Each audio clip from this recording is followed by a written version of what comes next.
E aí, gente, empacou? Então desempaca comigo. Eu sou o Pedro Renault, professor aqui do Parabólica. Hoje, momento importante, bem cobrado, inclusive no Enem e outros vestibulares. Vamos falar de Era Vargas, Getúlio Vargas, que a gente vai dividir em 3 partes aí.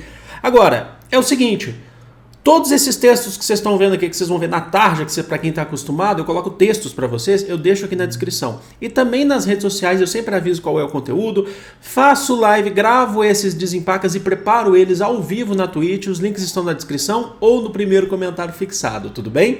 Vamos lá então começar a falar de Era Vargas. Ok, Getúlio Vargas chegou ao poder em 1930, dando um golpe de Estado. A gente fez o vídeo da República Velha, ou da Primeira República, e a gente falou lá das divergências. Dando um golpe de Estado no Washington Luiz, bem antes mesmo do próximo presidente assumir, que seria o Júlio Prestes. Ele teve apoio de boa parte da população, parte do exército também. Então deu um golpe no que ele chamou, ficou conhecido aí como a Revolução de 1930. Como ele deu um golpe, esse período de governo dele agora, que vai de 30 até 34, a gente vai chamar de período provisório, governo provisório. Ele não foi eleito, então é um governo provisório que ele vai tentar estabelecer as bases ali do seu mandato. Esse governo provisório é marcado por ele estabelecer ou nomear interventores militares nos governos dos estados brasileiros. Essa era uma forma de diminuir o poder das oligarquias que vinham lá da Primeira República. Então ele colocou interventores militares. Ele recebeu críticas por conta disso, principalmente das oligarquias, principalmente ali os paulistas, que já chamavam Vargas de ditador nesse período, e queriam uma nova Constituição brasileira para poder tentarem voltar ao poder, retirar esse mandato provisório do Vargas, já que eles chamavam de ditador. E aí você teve, em 1932, um processo de conflito chamado de Revolução Constitucionalista, quando os paulistas passaram a reivindicar uma nova Constituição e a retirada de Vargas do poder. Você teve conflito armado nesse processo. Bom, disso tudo vai ter sim uma resposta. O número de mortos, inclusive do lado de São Paulo, foi maior do que do lado das tropas varguistas, inclusive Minas Gerais apoiou Vargas nesse conflito, mas a Constituição vai ser feita. E por conta disso a gente vai ter, por exemplo, em 1932, a criação do primeiro Código Eleitoral brasileiro. Já começa a ter uma resposta aí. E nesse primeiro Código Eleitoral brasileiro já estava estabelecendo o voto, o sufrágio secreto, porque antes você não tinha nada que falava que era secreto, aí os coronéis acabavam colocando ele como aberto.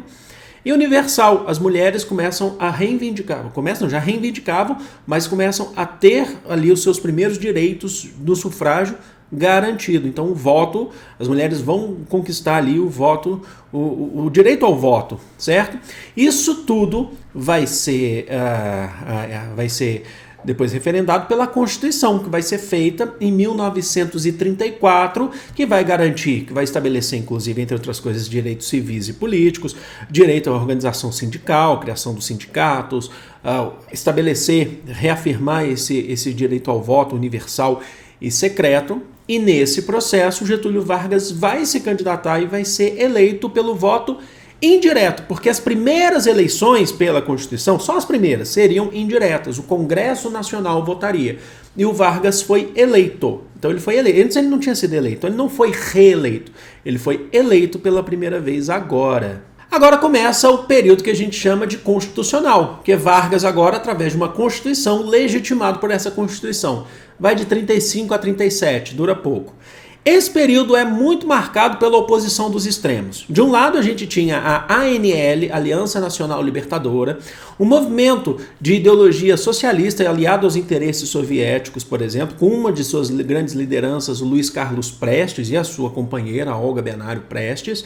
A ANL tinha uma grande participação do Partido Comunista Brasileiro, o PCB, e buscava planos aqui no Brasil de um processo socialista. Do outro lado, a gente tinha a AIB, Ação Integralista Brasileira, sob liderança de um escritor e jornalista Plínio Salgado, e a AIB tinha uma influência do fascismo italiano, por mais que alguns líderes, alguns membros falassem que não tinha essa influência, outros falavam que tinham, e a ação da AIB era muito baseada no fascismo, na questão da violência, na questão do corporativismo, entre outras coisas. Então você tinha conflitos ideológicos nesse processo. O Getúlio Vargas, ele vai reprimir muito mais a ANL, porque a AIB faz um apoio ao Vargas e defende, inclusive, um processo ditatorial no Brasil, de Getúlio Vargas. A gente vai ter, por exemplo, os planos da ANL, os planos socialistas da ANL, que a gente denomina como intentona comunista, foram descobertos pela polícia varguista, né? O Prestes, o Olga Benário foram presos, e aí encerrou foram reprimidos violentamente pela polícia varguista.